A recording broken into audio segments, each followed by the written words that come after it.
Boa noite a todos. Estamos iniciando mais uma aula. Espero que todos já tenham analisado as suas notas lá no trabalho de avaliação. Já antecipo a vocês que as notas, em geral, foram consideradas muito boas ou boas, né? E que só realmente os alunos que não fizeram aquela prova é que estarão, então, ainda com o prejuízo. Relembro ainda que o trabalho, valendo 10, na verdade tem peso 4, porque a segunda prova tem peso 6. É óbvio que vamos fazer ainda uma inter-relação destas notas com os trabalhos elaborados. Tem um trabalho que já foi entregue e um trabalho que será entregue no mês de novembro, ok? Vamos ver quem está aí, a Claudine, Dimitri, Emanuel, João Gaspari, Júlia, certo? Boa noite a todos, ok? Boa noite, senhor. É Caspari, na verdade, mas tudo bem. É Caspari, tá certo. Não, tem que acertar. Não, dá para errar, né? Tinha um professor de português que era Caspari, não tinha? Caspari. Tinha, sim, tinha um excelente livro de português, inclusive. Bom, Sim, era o meu avô, senhor. tá. Ele dava aula na Júris, Associação dos Na Juízes, URGS, sim. e na URGS Ele já deu também. aula na URGS também, sim. É isso mesmo. Muito bem.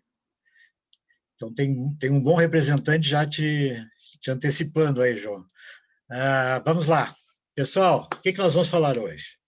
Bom, nós vamos mudar estruturalmente do tema Estado ou relações do direito internacional e o Estado, e evidentemente que algumas coisas vão ficar ao largo, porque nós não temos muito mais tempo, e que nós temos outros conteúdos que, ao menos sobre o aspecto genérico, ainda que sideral, digamos assim, devem ser analisados para que vocês não fiquem com uma dúvida em relação a temas que são importantíssimos no direito internacional. Não podemos esquecer que ainda temos que complementar os temas relativos a direito internacional privado, que vamos iniciar sem ser a semana que vem, na próxima semana, quando concluímos a parte do direito internacional público. Muito bem, pessoal. Nós vamos falar hoje, então, sobre o segundo sujeito de importância na esfera do direito internacional. Na verdade, nós vamos falar das organizações internacionais. Em primeiro lugar, nós vamos fazer uma síntese do que são as organizações internacionais, o que elas representam, quais os seus objetivos, quais suas funções, e vamos verificar, num segundo momento, provavelmente na semana que vem, analisando a mais importante das organizações internacionais, que é a ONU, que todos sabem. Na verdade, isso não vai, evidentemente, complementar o tema, porque só para que tenha uma pequena ideia, a ONU é formalizada e coordena atividades de 16 outras organizações, chamadas especializadas. Uma que vocês devem ter ouvido regularmente na televisão e no rádio, que é a Organização Mundial da Saúde. Ou seja, aquela organização que foi avocada pela ONU para formalizar o atendimento de cooperação internacional em matéria de saúde. Assim, nós temos também a Organização Internacional do Trabalho, que é, na verdade, a primeira das organizações mundiais, que nasceu em 1918. Veja, então, que ela até antecede a criação da ONU, que foi em 45. Esta organização, evidentemente, já prestou, como presta até hoje, excepcionais trabalhos, né, na formação de uma política social, de valorização do empregado, da concessão de seus direitos sociais, e que, na verdade, todos devemos compreender dentro de um sistema que também pretende a cooperação jurídica internacional no conteúdo trabalhista. Temos a Organização Mundial do Comércio, que vai tratar sobre o comércio mundial, vai tratar da organização do comércio mundial, e estruturação de como o comércio se empreende, como é que ele formaliza-se mundo afora. Dali derivam as regras para o desenvolvimento do efetivo comércio internacional. E eu faria uma sugestão a vocês, que é bastante importante, principalmente os alunos da administração, que estão aí com ênfase em comércio exterior, para que tentem, ao menos, porque nós não teremos tempo, infelizmente, analisar alguns fundamentos relativos à OMC, a Organização Mundial do Comércio. Essa organização, na verdade, ela sucedeu um outro acordo internacional, que era o acordo GATT, G-A-T-T, que, evidentemente, se tiver oportunidade, vou falar já na parte de contratos internacionais. Muito bem. Temos, então, repito, 16 organizações especializadas que estabelecem a coordenação de suas atividades perante a ONU. Porque se nós imaginamos que a ONU é o organismo mundial destinado a manter a paz e a segurança internacionais, vocês têm que imaginar o quê? Que paz e segurança significam não só ausência de guerra, mas também a tentativa de evitar a guerra e os motivos determinantes da guerra, que, obviamente, estão concentrados na desigualdade mundial entre os países. A questão política, a questão social, a questão econômica, a questão sanitária, a questão do trabalho, a questão do comércio, a questão dos órgãos financeiros internacionais, o Fundo Monetário Internacional, a Organização Mundial do Comércio, que já falamos, desculpem, a Organização Mundial para o Desenvolvimento da Agricultura, o desenvolvimento de outras áreas condizentes com todas as atividades humanas. Assim sendo, o que a ONU fez? Evidentemente, sendo uma organização do tamanho que representa e não tendo condições de atender todas essas demandas, ela, na verdade, coordenou os trabalhos destas que são especiais, ou ditas especializadas, para que estas viessem cooperar no desenvolvimento destas mesmas políticas. Ora, havendo igualdade econômica no mundo, nós teremos paz e segurança. Um dos, aliás, maiores motivos de quebra de paz e segurança é exatamente a desigualdade. Se nós tivermos deficiência no setor do trabalho, nós também encontraremos a formalização de inúmeros conflitos estes que vão determinar, eventualmente, a incidência de guerras e a quebra da segurança internacionais. E assim por diante, nós vamos verificar que todas essas organizações ditas especializadas estão aí para coordenar os trabalhos da ONU. Então, elas têm a sua autonomia política, elas não fazem parte da ONU propriamente dita, mas estabeleceram um acordo de cooperação via tratado internacional que lhes confere esta disponibilidade e esta cooperação. E isso tem se mostrado excepcional desde o lançamento da Carta da ONU, em 1945, e, evidentemente, tem auxiliado estruturalmente na ausência de maiores ou piores guerras do que aquelas que nós já enfrentamos. Ok, pessoal? Muito bem, mas antes de falar de ONU, nós vamos falar da teoria geral destas organizações. Em primeiro lugar, vocês têm que compreender que essas organizações, elas têm um objetivo básico. Elas não podem resolver todos os problemas da humanidade. Vocês sabem disso. Mas elas se estruturam de uma maneira que ela, juntamente com os governos de Estado, com as autoridades estatais, exerçam essas políticas em comum acordo. E essa política em comum acordo, vamos imaginar aí agora o Covid, que é uma política de grande preocupação para a Organização Mundial da Saúde, vocês verifiquem que ela está trabalhando coordenadamente com os estados, para que todos eles tenham a disponibilidade de conhecer de forma clara e inconteste tudo o que ocorre em relação à disseminação deste vírus e também em relação às suas soluções ou apresentação de soluções, quem sabe até a própria vacina, né? E assim por diante, nós temos que verificar, então, que o contexto básico das organizações internacionais é a cooperação internacional.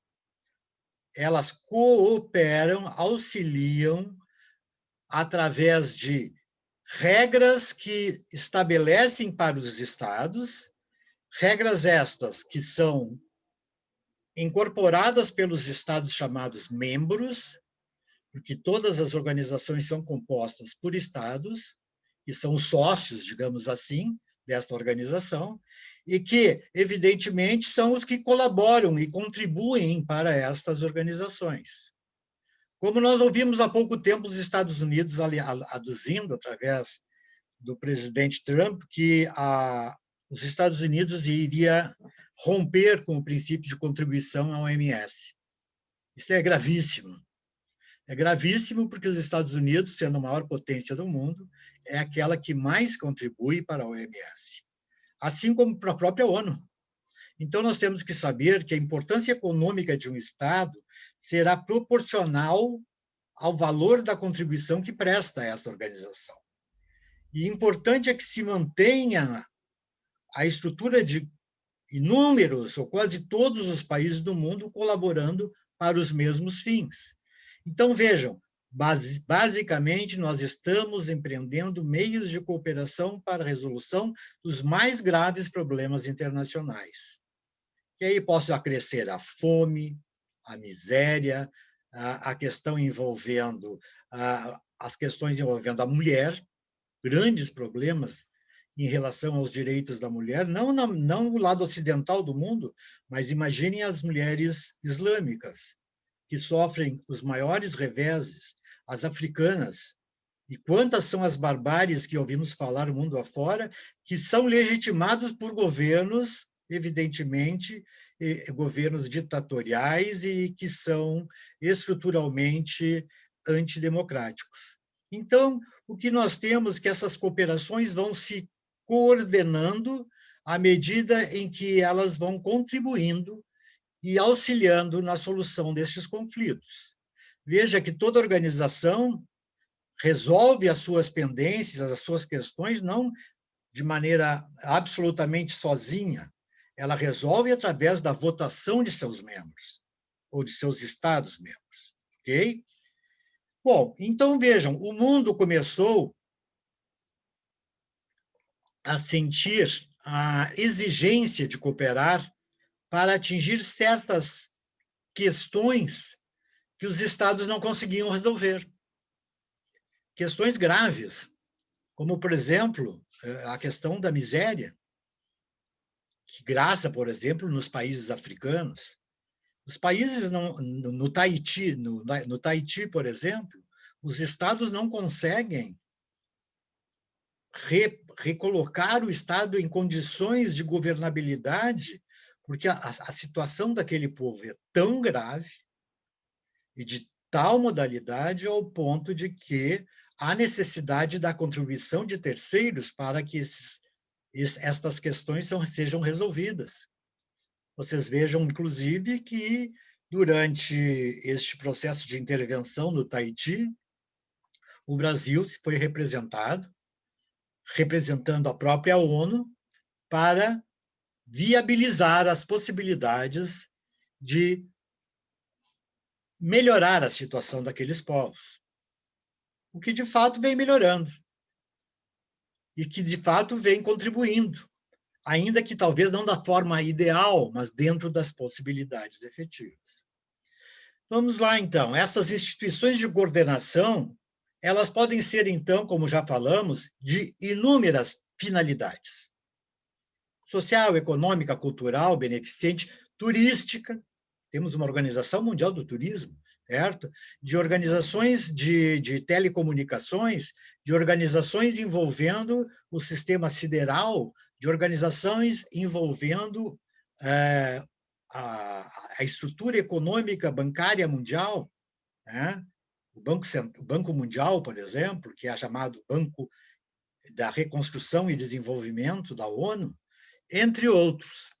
Então, vejam, a tendência da criação das organizações é evolutiva. Ela não se queda no sistema dentro de um paralelo pré-determinado. Ela quer ampliar os seus níveis de cooperação e, se for possível, chegar à perfeição. Mas é óbvio que isto, pessoal, vai demandar o próprio desenvolvimento da humanidade como um todo. Né? Então, vejam, essa tendência evolutiva está a demonstrar que as organizações internacionais são, em primeiro lugar, organizações que estão posicionadas, né, no sentido de melhorar a vida do homem. Melhorar a vida do homem na sociedade. O homem como centro da sociedade. E todas as atividades afins como meios de desenvolver a própria vida humana. E por isso vai se colocar adiante a importância dos chamados direitos internacionais da proteção dos direitos humanos, certo? Bom, então, diante da impossibilidade dos Estados conseguirem esses níveis de cooperação, eles se juntaram no velho ditado de que a união faz a força. Eles se uniram e começou esta união com maior força, digamos, exatamente ao final da Segunda Guerra Mundial. Nos anos que antecederam o final da Segunda Guerra Mundial, entre 1940 e 1945. E vemos que este foi um esforço de guerra comandado pelas tropas aliadas da Segunda Guerra.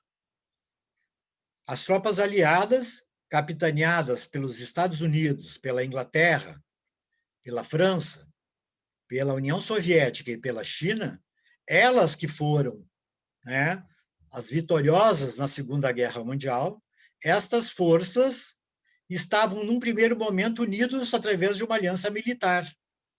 E este objetivo da aliança militar era retomar a paz e segurança internacionais através da dizimação do nazifascismo. A ideia era o combate ao nazismo e ao fascismo, que tinham dominado praticamente toda a Europa e, como tanto, tinham que ser repelidos para que a paz retornasse.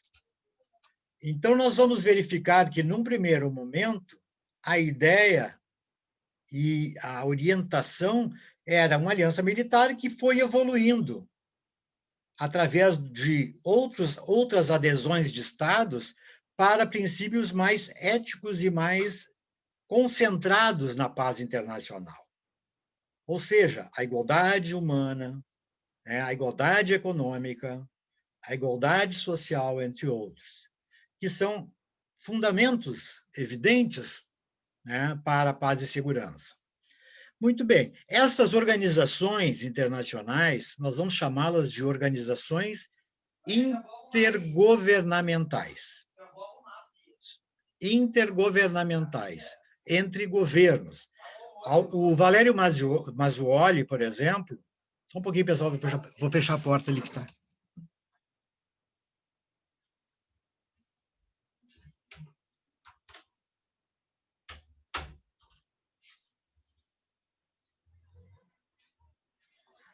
O Valério Mazzuoli, por exemplo, ele repele a ideia de organizações intergovernamentais, porque, segundo ele, não são organizações de governos.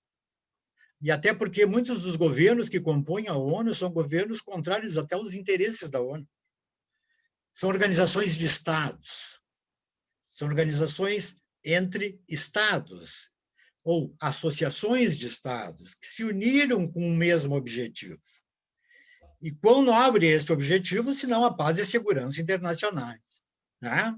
Muito bem. O Valério Mazzuoli vai falar, então, em organizações interestatais. Mas, pessoal, sinceramente, não há diferença vocabular entre intergovernamentais, que é, aliás, o termo mais usado, e interestatais. Importante ressaltar que todas elas são organizações de Estados. certo? Não há outros sujeitos dentro de uma organização. Pois não? Pode falar, Camila. Entre ele e o RESEC vai ter aquela diferença dos acordos multilaterais e bilaterais, né? Que aí um vai considerar que não é bilateral, porque, por exemplo, uma organização é composta por um X número de países, enquanto o bilateral seria, na verdade, 2. E aí, essa diferença... Assim. Isso aí no que se refere à classificação quanto ao número de partes, né? Na verdade, o que ele está tentando esclarecer é que as organizações são sempre organizações, ainda que sejam bilaterais, né? Embora alguns autores, como o próprio Valério, neguem a existência de uma organização bilateral. Mas eu entendo que ela também é uma organização. Não deixa de ser, fundamentalmente e conceitualmente, uma organização entre Estados. Muito bem. Quais são como é o conceito, a definição? Em direito se fala em natureza jurídica. Qual é a natureza jurídica das organizações internacionais? Em primeiro lugar, é uma associação voluntária de Estados. Os Estados se unem por vontade própria, sem coerção, sem coação. Eles estão unidos buscando objetivos. E no momento que eles aderem a uma organizações internacionais, eles estão aderindo, manifestando a sua vontade livre, autônoma e independente de fazerem parte daquela organização. Em segundo lugar, todas as organizações internacionais nascem do quê? Nascem do quê? Qual é a certidão de nascimento de uma organização internacional? Pensem bem. O que faz nascer a organização internacional? Todos vão dizer um acordo,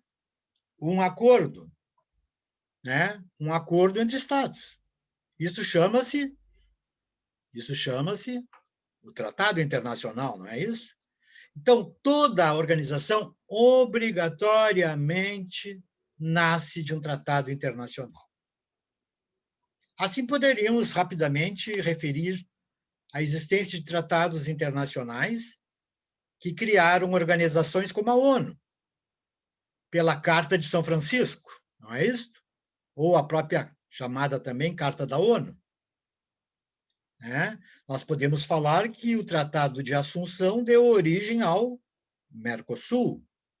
Nós podemos dizer que o Tratado de Maastricht criou a União Europeia. Nós podemos dizer que o Tratado de Bretton Woods criou a Organização Mundial do Comércio, o Fundo Monetário Internacional e o Banco Mundial. Enfim, todas nascem de um tratado. Isso quer significar que ela, a partir do momento em que redigiu o tratado constitutivo, como se fosse a constituição da organização, ela, na verdade, vai estabelecer quais as finalidades dessa organização. E essas finalidades podem ser maiores ou menores. Maiores serão quando, pessoal? Quando os objetivos a serem almejados são amplos. É o caso da ONU, que atinge quase todas as atividades humanas. Praticamente todas as atividades humanas são objeto de preocupação da ONU. Temos tratados que são restritivos, como, por exemplo, um tratado que trata dos aspectos sanitários mundiais, Organização Mundial da Saúde, Organização Internacional do Trabalho, o Fundo Monetário Internacional. Depois eu vou dar uma analisada rápida, principalmente pelas organizações do sistema econômico, para que vocês saibam da importância delas, principalmente o Fundo Monetário e o Banco Mundial. Ok? Muito bem. Adiante, pessoal. Todas as normas de direito das organizações internacionais são regidas por quem? Quem regulamenta essas normas, se elas nascem de um tratado? O direito internacional público. Óbvio, né? Obviamente que é o direito internacional público. E quando se estabelece a formação de uma organização, que, na verdade, é a inserção de vários estados dentro de um mesmo bloco. Quando se estabelece essa ideia, a ideia é de que ela cria uma nova personalidade jurídica, diferente dos estados que a compõem. Cada estado tem sua própria personalidade jurídica, direitos e deveres, não é isso? A organização internacional, quando criada, também tem a sua, que não é a mesma dos estados. É uma organização que está, acima de tudo, vinculada à sua autonomia, em relação aos próprios Estados-membros, certo? E às suas especificações, especialidades.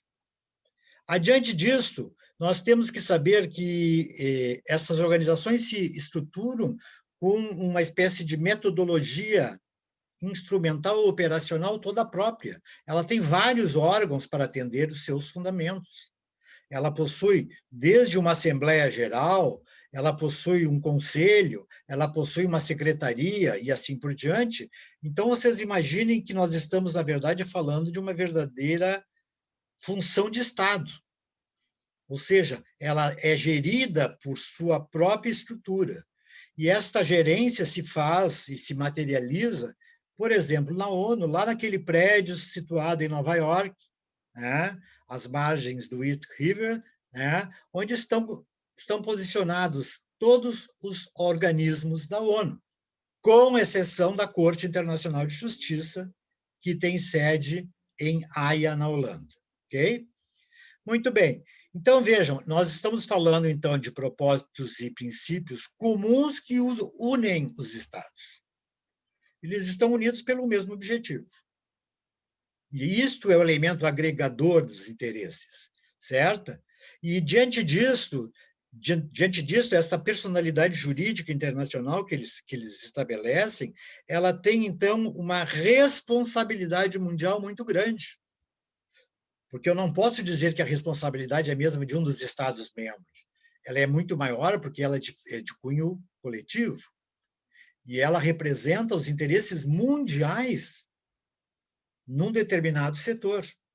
Então, vejam, nós temos que acabar com por exemplo, temos que erradicar a fome no mundo.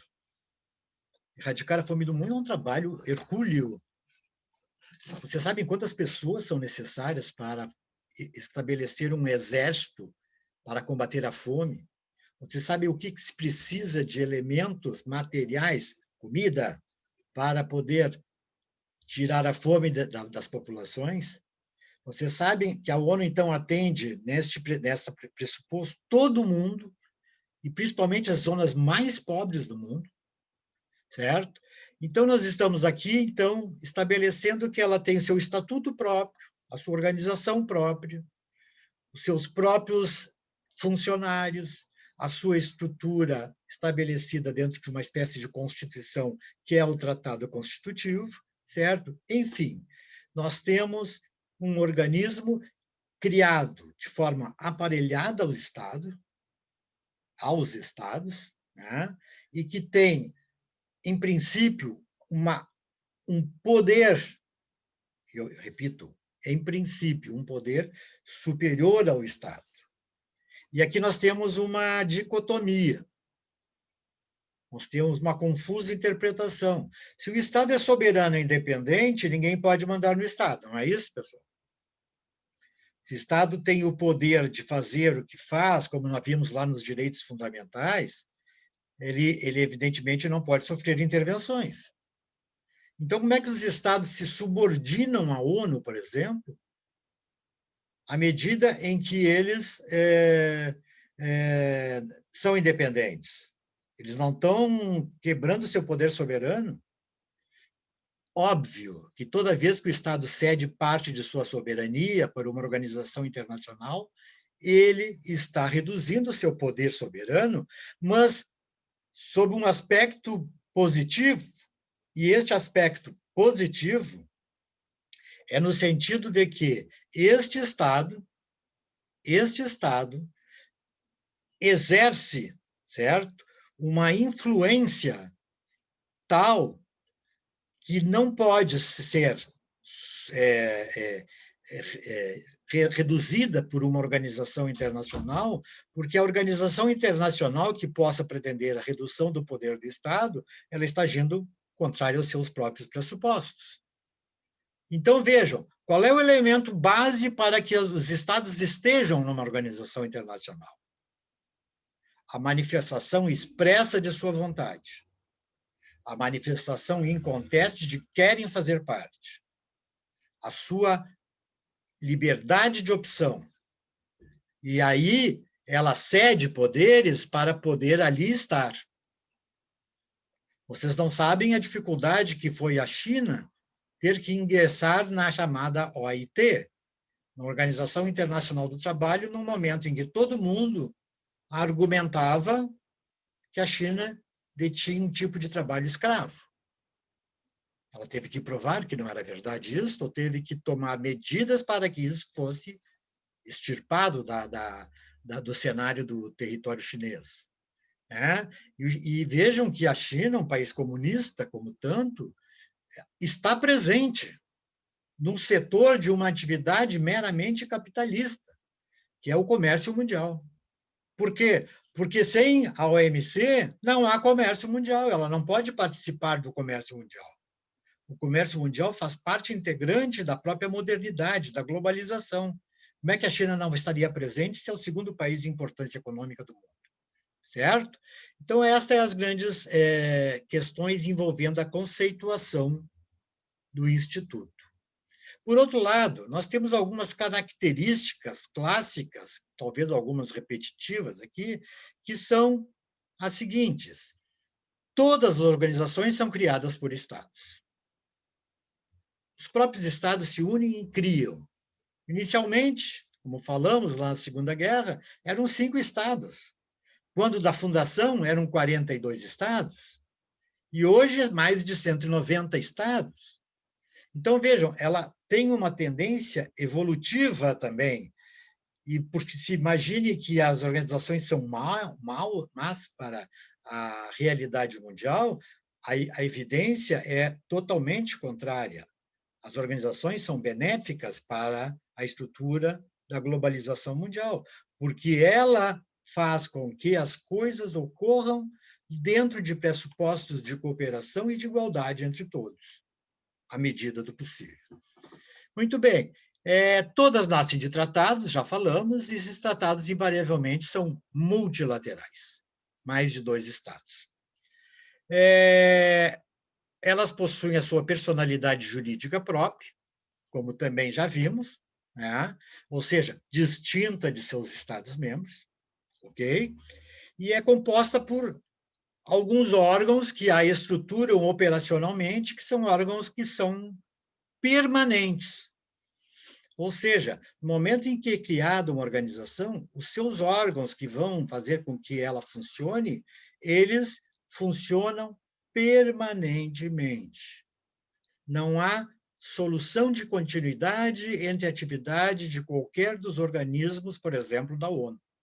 O Conselho de Segurança da ONU, o mais importante conselho da Organização Mundial, este Conselho de Segurança tem que estar, veja o que o termo diz, permanente, Conselho Permanente de Segurança. Ele está permanentemente reunido para atender qualquer hipótese de quebra da paz e da segurança internacionais. Inclusive, é o único organismo internacional que tem o poder de coação sobre Estados, coerção sobre Estados que, eventualmente, violem o direito internacional. Ok? Adiante. Evidentemente que essas organizações internacionais, elas são organizações ditas sujeitos derivados. Ela não é o próprio Estado, mas ela deriva de Estados. Então, a organização é uma organização derivada, né? Criadas por um convênio constitutivo, que é a sua carta, e possui sempre o seu próprio estatuto, o seu regimento interno, que a fundamenta em princípios e propósitos. Adiante. Bom, se eu fosse pensar numa organização como a ONU, e nós vamos ver provavelmente a semana que vem, nós vamos pensar que ela se compõe de uma série de organismos para poder implementar os seus fins. Vejam, quando a ONU foi criada, o presidente Roosevelt, americano, o primeiro-ministro inglês, Churchill, o chefe de Estado soviético, Stalin, o chefe de Estado francês que estava no exílio, que era de Gaulle, e o primeiro mandatário chinês, reuniram-se e imaginaram, então, que a paz internacional era o objetivo de suas funções e só através dessa organização é que se implementaria a paz mundial. E uma paz imaginada permanente, uma paz imaginada duradoura.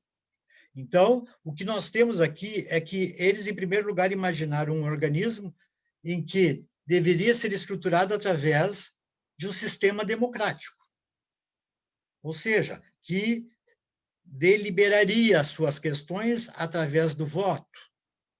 Vejam na ONU, 194 Estados-membros,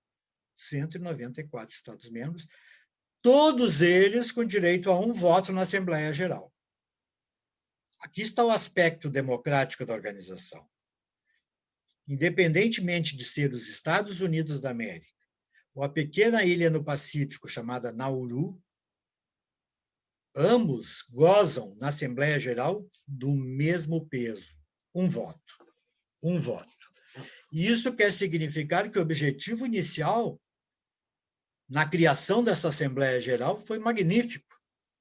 À medida em que os países menores, mais infortunados, eles se sentiram o quê, pessoal? Eles se sentiram integrados no mundo. Sentiram, na verdade, manifestando a sua voz perante o mundo e votando até contra os interesses dos poderosos. É óbvio que nós temos que imaginar que esta questão estabelecida dentro de uma assembleia causa conflitos, causa transtornos e, evidentemente, nem sempre aquela política mais adequada é que é aplicada. Porque isso vai depender do voto de uma maioria simples, muitas vezes. Então, o que nós temos? Essa Assembleia Geral, na verdade, é o organismo que resolve, delibera sobre todas as questões da ONU. A primeira, paz e segurança. A segunda, um centro destinado a manter as relações entre todos os países. A terceira, a questão vinculada aos problemas que advinham na Segunda Guerra Mundial, a questão da tutela internacional, ou seja, a questão de que 1/3 da população da Terra se encontrava escravizada pelas grandes potências. Eram as colônias que dependiam das grandes potências, principalmente europeias, para manifestar a sua vontade. Não tinham vontade própria. E isso aí não era pouco, pessoal. Veja que eu estou falando em 1945. Historicamente, isso é nada. Em 1945, 1/3 da Terra estava colonizada pelas grandes potências. Praticamente toda a África, a Ásia e a Oceania. E isso significa que a maior parte da população mundial estaria subjugada a grandes potências. E isso é motivo de insurgência, isso é motivo de conflito, isso é motivo de guerras. Comuns são as guerras entre colonos e colonizadores. Comuns são as guerras de exploração de matérias-primas em pequenos recônditos locais da África subsaariana ou na Ásia, como um todo, em que, evidentemente, havia expoliação, havia aquilo que ocorreu no Brasil no tempo do Brasil colônia, onde praticamente a grande parte do ouro brasileiro migrou para Portugal pagar a sua dívida externa com a Inglaterra. Se não sabem, fiquem sabendo. Os palácios ingleses estão ornados hoje com ouro brasileiro. Então, vejam, esta expoliação, essa exploração, na verdade, estabelecia a necessidade de criar-se um organismo que terminasse com esse sistema, que acabasse com o sistema de escravidão prática. Então, vejam, este sistema foi criado, e aí se criou um conselho especial chamado Conselho de Tutela. E agora uma notícia boa. Este Conselho de Tutela, embora nós tenhamos 1/3 da população da terra colonizada, ela concluiu suas tarefas já em 1965, 20 anos depois da criação da ONU. Momento em que se tornou independente o último território tutelado, que era as chamadas Ilhas das Novas Hébridas, localizadas na Oceania e que se transformaram no território de Vanuatu, hoje, inclusive, Estado-membro da ONU. Então, vejam, Egito, Sudão, todos esses países eram colonizados. Então, o que a ONU fez é um trabalho hercúleo em relação à descolonização. Ela conseguiu terminar em 20 anos com toda a colonização mundial. E este organismo hoje está praticamente parado, pessoal. A atividade dele se resume a poucas reuniões, informais até, para resolver os problemas secundários, como a questão das Ilhas Malvinas, como a questão da Groenlândia. 2 problemas ainda que mantêm uma aparência de colonização, as Malvinas, que são chamadas, na verdade, de Falklands, né, que é de poderio britânico, mas que são de reclamação da Argentina. Né? A Argentina entende que faz parte do território argentino. E a Groenlândia, que faz parte da Dinamarca. Sabiam disso?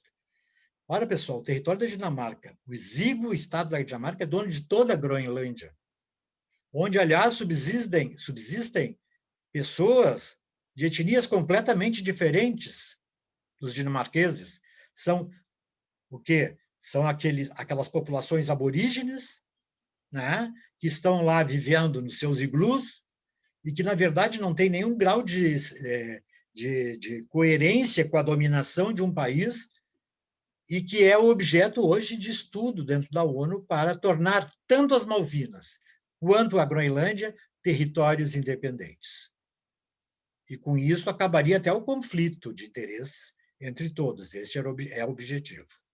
Muito bem, nós temos ainda na ONU, diante das pressões sofridas internacionalmente, a necessidade da igualdade, né, social, política e econômica mundiais, a proteção dos direitos humanos.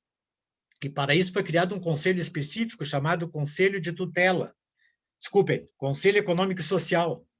Este Conselho Econômico e Social, talvez, em grau de importância, é um dos mais importantes organismos da ONU, porque ele congrega, pessoal, o trabalho daquelas 16 organizações especializadas. Sob a sua batuta estão a coordenação dessas organizações especializadas em todos os diversos setores em que se permite ou que se possibilita a necessidade de uma igualdade internacional. Eu poderia falar aqui... Pois não? Perdão, qual é o nome do conselho? Conselho Econômico e Social. Este conselho é tão importante que, a partir dele, foi criada também a famosa Declaração Universal dos Direitos Humanos, em 1948. Foi este conselho que criou a estrutura dos direitos humanos mundiais. Aquela declaração que era apenas uma enunciação de princípios, que o homem tem direito à vida, tem direito a alimentar-se, tem direito à subsistência, tem direito a isso, aquilo tudo. E esses direitos estão hoje impressos em todas as constituições do mundo, o que define a importância da Organização Mundial neste caso. Ela conseguiu levar ao mundo a importância da prevalência dos direitos humanos, porque até o final da Segunda Guerra inexistiam direitos humanos, inexistiam possibilidades de negociar-se qualquer fórmula de favorecimento ao homem. O Estado era mais importante. Dizia Hitler, a Alemanha acima de tudo, né? E isso quer significar que o Estado vale mais que o homem. E ele demonstrou bem isso, né? À medida em que o que ele fez com o homem, o que ele conseguiu, em sua política fanática, conseguiu levar, né, a sintonia internacional. Então, vejam, esse organismo, o Conselho Econômico e Social, é um organismo de suma importância. Eu considero até, sinceramente, mais importante que o próprio Conselho de Segurança, que tem como função manter a paz e a segurança internacionais. Certo? Por outro lado, nós temos, ao final, a exigência da ONU para seus Estados-membros. Ou seja, quem aprovou as diretrizes da ONU, o que fez? Ele assinou um termo de compromisso, entre aspas. Termo de compromisso esse que estabelecia o quê? Que estabelecia que o Estado que ingressasse na ONU estava obrigado a renunciar ao direito de guerra. Era um direito do Estado, mas ele estava obrigado a renunciar em favor da ONU.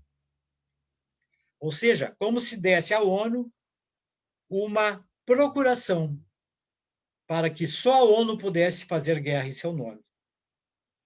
E quando se estabeleceu esta regra, o objetivo não era nenhum outro, a não ser o de que a ONU pretendia expurgar do cenário mundial qualquer forma de uso de força armada. Muito bem. Nestas circunstâncias, o que a gente está vendo é que quando se estabelece, então, essas políticas dentro de um sistema de que todas as questões devem ser resolvidas amistosamente, relembram nossas aulas? A solução de conflitos pacíficos. Esta é a política da ONU. Os Estados não podem, em suas relações, entrar em guerra mais. E se tiverem que entrar em guerra, eles terão que pedir autorização da ONU, porque é a ONU que vai fazer a guerra se for justa. E justa é a guerra que seja uma violação ao direito internacional e que seja o rompimento de princípios de direitos humanitários. Então, vejam, a guerra lícita é aquela que se faz através do uso da força exclusivamente pela ONU. Os Estados não têm mais este poder. Aí vocês vão dizer, não, professor, mas quantas guerras tiveram depois de 1945? Principalmente do maior carro-chefe da organização, que é os Estados Unidos. Eu sei. Nós temos o caso, da Guerra da Coreia, Vietnã, a Guerra do Laos, Guerra da Camboja, a Guerra do Afeganistão, a Guerra do Iraque, entre outras. A Guerra do Iraque é uma restrição. A primeira Guerra do Iraque, que nós chamamos a Guerra do Golfo, porque aquela guerra foi comandada pela ONU, porque houve violação ao direito internacional. Os iraquianos invadiram o território do Estado vizinho, né? Que é o Kuwait. O Kuwait foi invadido e tomado como se fosse território iraquiano. E isso é quebra do mais sagrado princípio de direito internacional, que é o dever de não intervir. E aí a ONU veio e socorreu. Agora, na Segunda Guerra do Iraque, que os Estados Unidos também patrocinaram, a primeira foi pelo presidente Bush pai e a segunda pelo presidente Bush filho. Porque o Bush filho entendeu que o seu pai não conseguiria ter atingido os objetivos a que se destinara. E quando ele foi eleito, a primeira coisa que ele fez foi arrumar um método para intervir no Iraque de novo. Porque o objetivo real dele era tirar Saddam Hussein do poder e levá-lo às barras dos tribunais e colocá-lo, né, sob pena de morte, como de fato acabou ocorrendo, nas mãos dos próprios cidadãos iraquianos de seitas diversas da sua. Nós sabemos que lá convivem seitas radicais, são os sunitas e são os xiitas. Os xiitas, na verdade, e Saddam Hussein era sunita, os xiitas, na verdade, assumiram como um tribunal próprio e determinaram a morte de Saddam Hussein. Resolvido o problema de presidente Bush. E o que ele fez para fazer essa guerra contra lá? Quis justificar para a ONU. E como é que ele justificou para a ONU isso? Dizem que eles estavam fabricando armas de destruição em massa para uma provável invasão em territórios. esta argumentação, pessoal, quando foi levada à ONU para discussão se a ONU interviria novamente, não teve nenhum efeito. Porque depois da Primeira Guerra do Golfo, a própria ONU, através de seus inspetores, fez o quê, pessoal? Ela fiscalizou todo o contexto de armamentos militares dos iraquianos. A ONU tem detalhes de todas as armas fabricadas. E dizia a ONU, não há armas de destruição em massa. E o presidente Bush, insistindo que tinha, disse que ele tinha que tomar uma medida. E vejam o termo que ele usou uma doutrina própria dele, que é a chamada legítima defesa preventiva. Ora, legítima defesa não pode ser preventiva, senão não é legítima defesa. Legítima defesa é aquela que você exerce quando foi agredido, recebeu uma agressão. E aí você, né, você toma tem como reação uma medida de igual grau. Então, vejam, qual era a possibilidade de uma antecipação de legítima defesa? Nenhuma. Mas vejam, aconteceu e acabou, na verdade, tornando o território iraquiano um território desfacelado. Até hoje está desfacelado, porque hoje nada mais é do que um convívio entre xiitas e sunitas, e mais os curdos, que estão constantemente em conflito armado. De qualquer sorte, não menos sorte teve o Afeganistão, e aí perguntam, mas por que os Estados Unidos, que é um país que se diz respeitador das diretrizes internacionais, da ONU, dos direitos humanos, está entrando em guerras, a despeito da manifestação da ONU? Por um motivo muito simples, pessoal. Porque os Estados Unidos têm consciência de que não poderá ser responsabilizado pelos atos. E não poderá ser responsabilizado pelos atos porque ele é um dos 5 membros com direito a veto do Conselho de Segurança.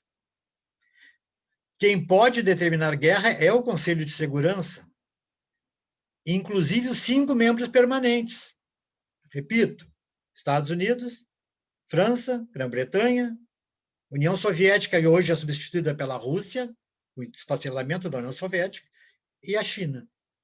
Os Estados Unidos, se entrar alguma resolução pedindo invasão norte-americana ou pedindo retaliações contra os Estados Unidos ou represálias contra os Estados Unidos por ele ter feito uma guerra, ele vai dizer, não, veto. A resolução não vai à frente. Não tem aprovação, não vai nem à Assembleia Geral, que é o órgão deliberativo máximo. Então, vocês vejam que eles se protegeram. E estes 5 são o grande câncer da organização hoje. Elas que fazem com que a organização, apesar de todas as vantagens que demonstra, mostre-se muitas vezes impotente de tomar medidas efetivas para melhorar a paz internacional. Então, o que se pede urgentemente é a formalização de emendas à Carta da ONU, começando pela retirada do veto. Em segundo lugar, criando uma ampliação dos membros permanentes para que todos possam, rotativamente, no mundo, estarem presentes ali naquele organismo. Obviamente que uma emenda à Carta da ONU faz parte do contexto, pasmem, de que só os 5 grandes podem determinar. E eles não vão perder a chance, evidentemente, de manter esta sua hegemonia, porque eles sempre se entenderam como os únicos capazes de manter a paz internacional. O que hoje é um absurdo, né? Não há realidade nenhuma aí. Vejam que a Alemanha e a própria Itália não estão presentes no Conselho de Segurança, porque eram inimigos. Então, nós estamos falando de um ranço histórico de guerra, e depois de tantos anos ainda persiste ocorrendo. É um verdadeiro descalabro, e este é o motivo de que nós tenhamos que ter uma alteração no contexto da ONU. Muito bem. Nós falamos ainda, pessoal, de personalidade internacional, e quando falamos em personalidade internacional, nós estamos falando de sujeitos dotados de direitos e deveres, não é isso?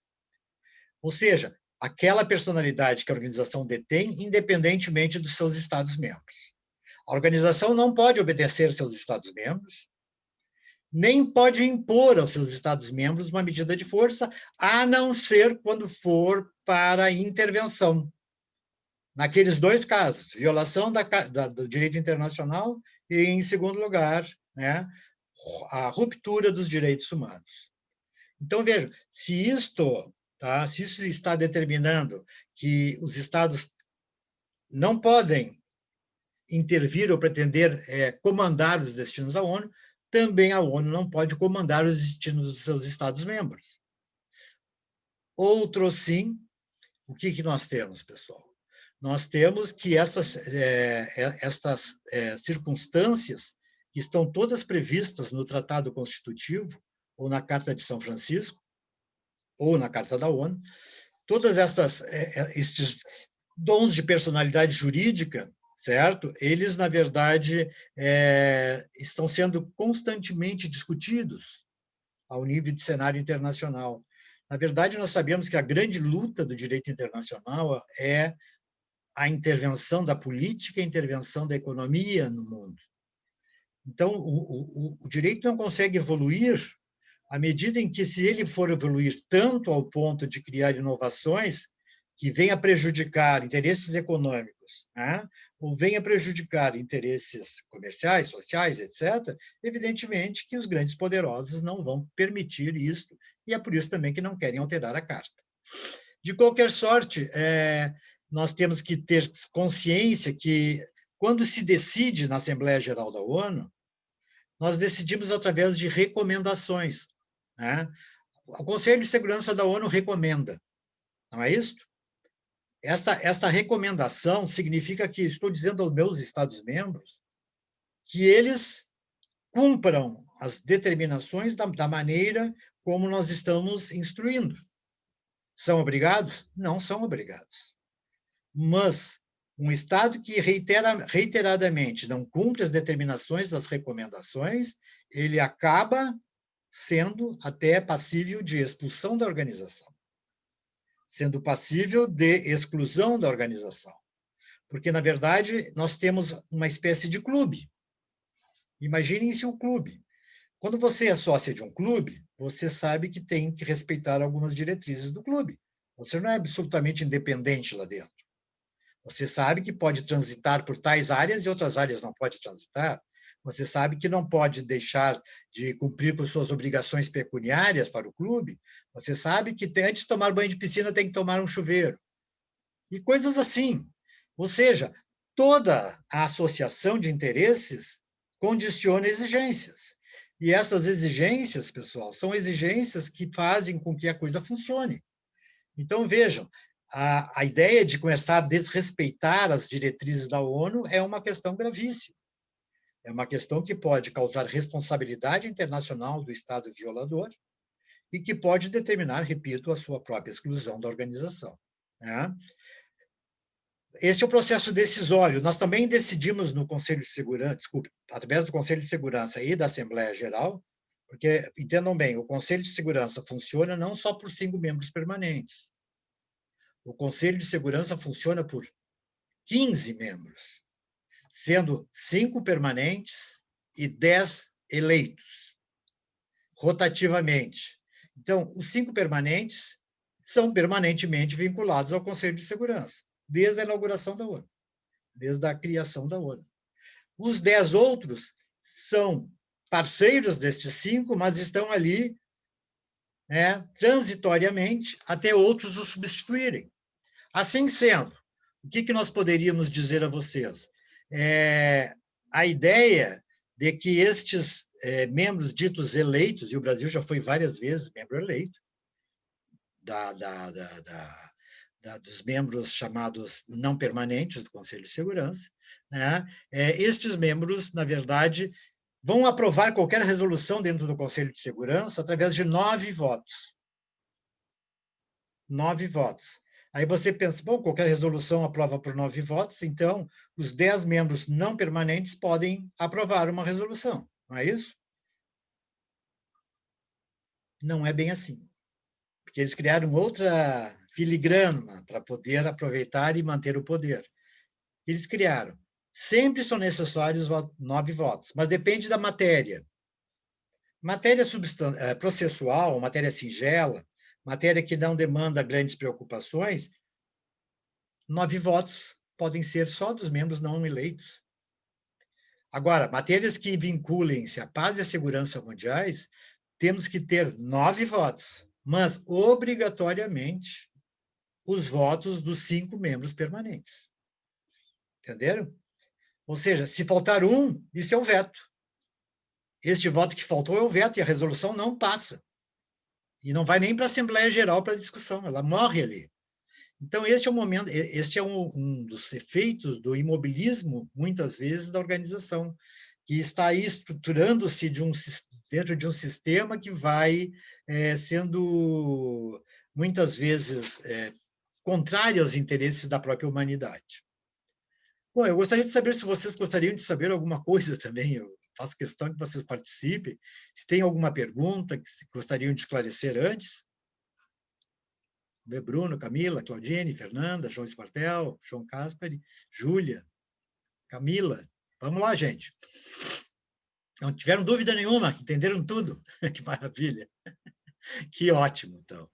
Até pessoal... agora eu não tive dúvida, só um comentário mesmo de tipo... até tive uma aula de Relações Internacionais semana passada. Sim. Em que uma das notícias que a gente acabou vendo era justamente sobre uma reforma no Conselho de Segurança, que certamente não vai passar porque isso tiraria os benefícios dos 5 membros permanentes, né? Então, a ideia seria que fosse mais justo, né, para que todo mundo fosse beneficiado, mas, obviamente, não vai passar, porque alguns dos 5... No momento que eles autorizarem uma emenda à carta, eles vão ter que autorizar também a modificação do Conselho. E aí isso é difícil. Exatamente. Isso é difícil. Esse é o chamado direito do poder, né? Hein, Júlia? É o direito do poder. O direito do poder que eles não querem perder. A gente tinha estudado que será um exemplo de hierarquia na anarquia do Conselho de Segurança, né? Sim. Que, de certo modo, tem mais poder quem tem mais poder. Quem tem mais poder. Ou seja, eu sou o dono e o outro que, né, se torne subserviente a este poder. Na verdade, é contrário à própria definição de igualdade da organização, né? Eu estou sendo antidemocrático no momento em que eu faço eu sintetizo privilégios para um grupo e os outros são todos iguais e abaixo do grupo. Então, na verdade, isso aí é contra a política econômica da própria organização. Ou seja, econômica, política e social da própria organização. Então, vejam como é necessário uma alteração no Conselho de Segurança.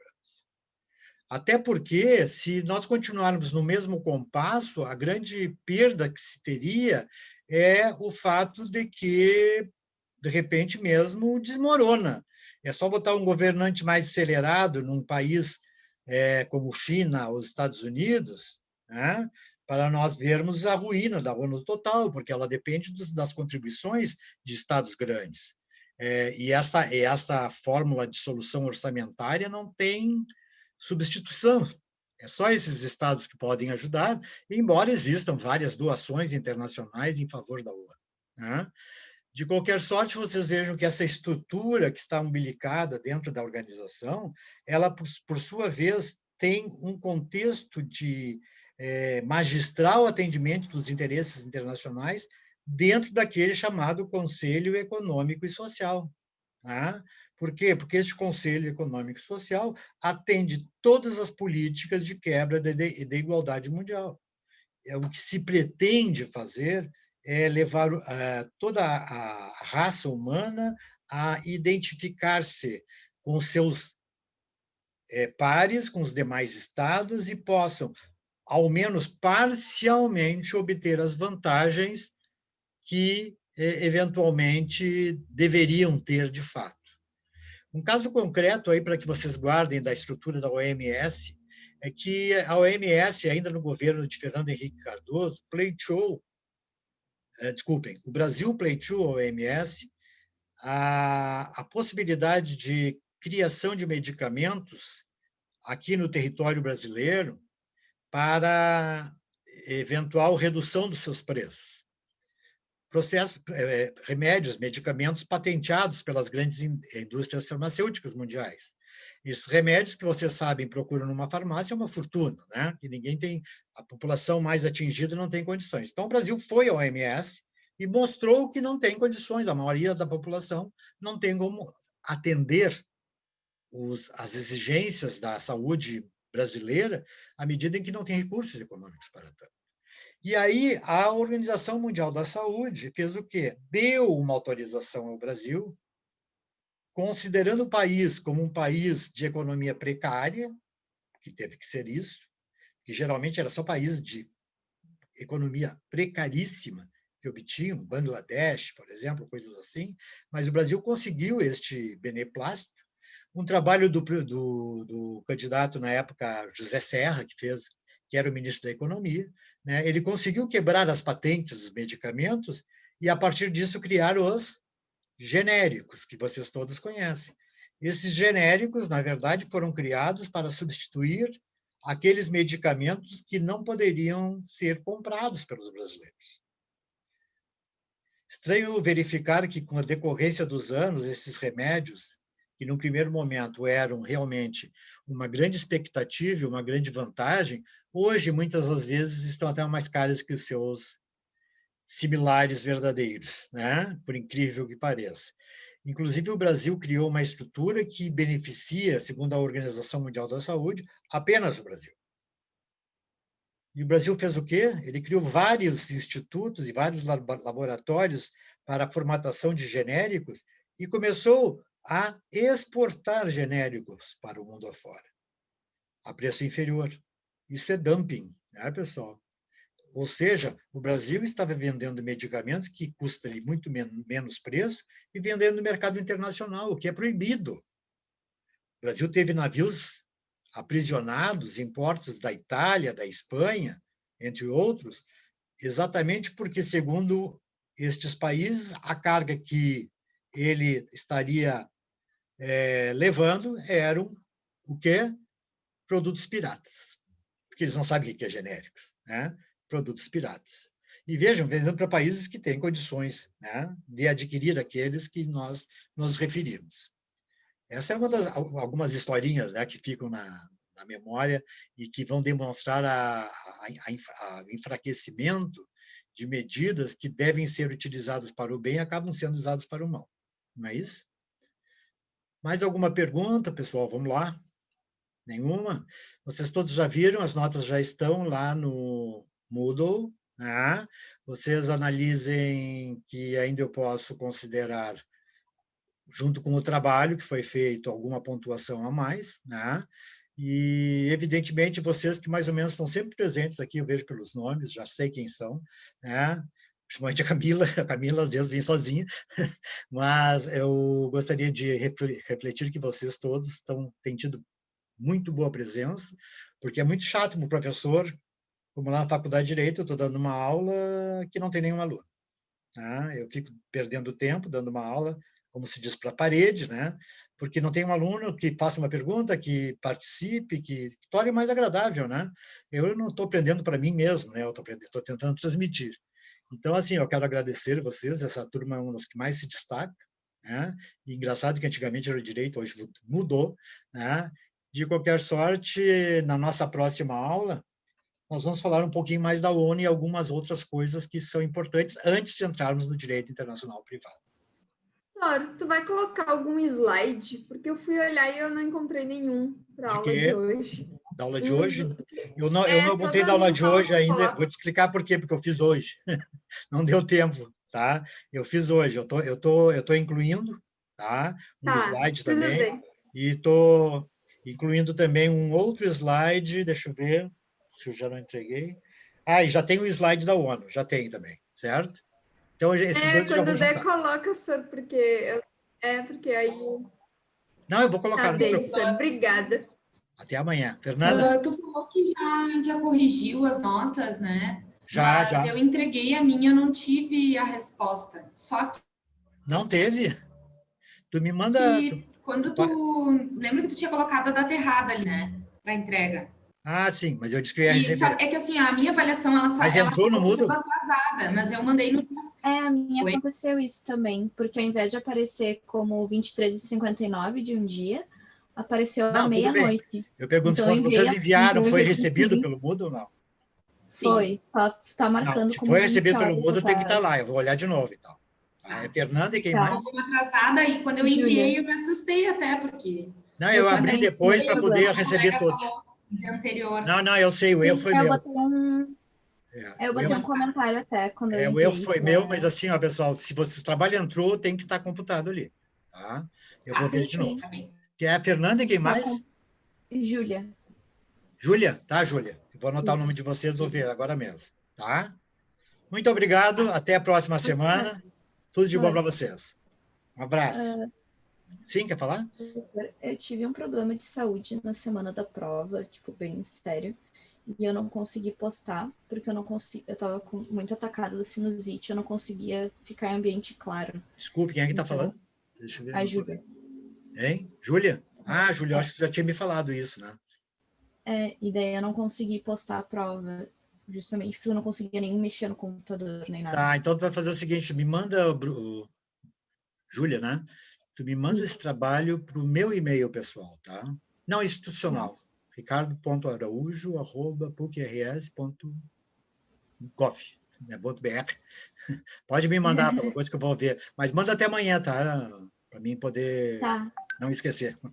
Tá bom? Tá bom, eu te mando. Tá bom. Então tá. Tchau, Sor. Tchau para Boa todos. semana. Tchau, Sor. Tchau. Bom descanso aí. Obrigado. Para vocês também. Tem mais uma aula ainda? Não, Sor. Essa era a última. Tá bom. Um abraço. Tchau. Um abraço, professor. Essa semana eu quero colocar... Falar. Eu vou trazer algumas dúvidas semana que vem. Traz.